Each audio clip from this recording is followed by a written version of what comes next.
My mother actually she raised me on music. She raised me on all kinds of music, on everything from AC/DC to Phil Collins to Wilson Phillips, all kinds of music back in the day. I think I was probably singing before I actually learned how to talk. It was probably the most consistent thing I've ever had in my life. I remember every performance I've ever had.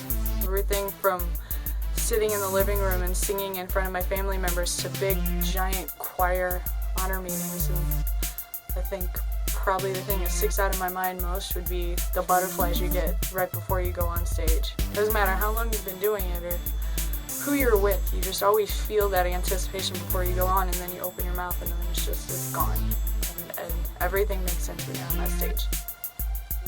Phil Collins. I don't think I've ever heard someone invoke such emotion with just one line in a song, that the way that man has the ability to. From the time that I was little, watching Disney movies, watching Tarzan with my mom and understanding what it meant to be culturally and racially different from the world, and the man put that into a Disney movie. That's incredible. Absolutely stunning. I guess another one would probably have to be Michael Jackson, because that man, what he can do with anything, with his body, with his voice, with music, is just moving. And the way that he brings everyone together. He can write a stupid little song about nothing.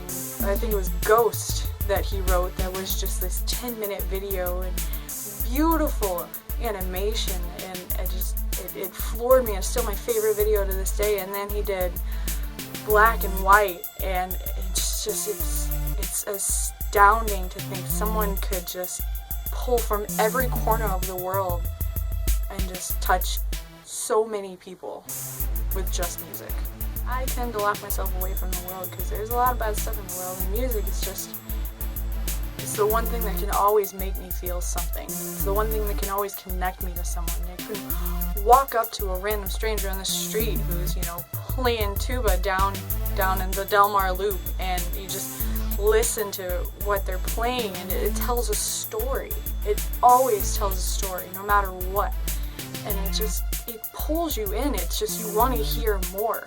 You just always want to hear more. You want to discover everything you can about music. I think it's amazing to see the difference that music can make in a child growing up as to someone who maybe didn't have those same opportunities. I grew up in a house where it was always loud and noisy and musical, and that was okay. And then I'll have friends that I grew up with that, I've had people tell me they don't like music, they don't understand it, and it's absolutely astounding to me. So I think the more kids we can get to belt out wrong notes and wrong tunes, I think that's absolutely the most important thing in the world that we can do for them right now, is to nurture that creativity and get them started on the right track.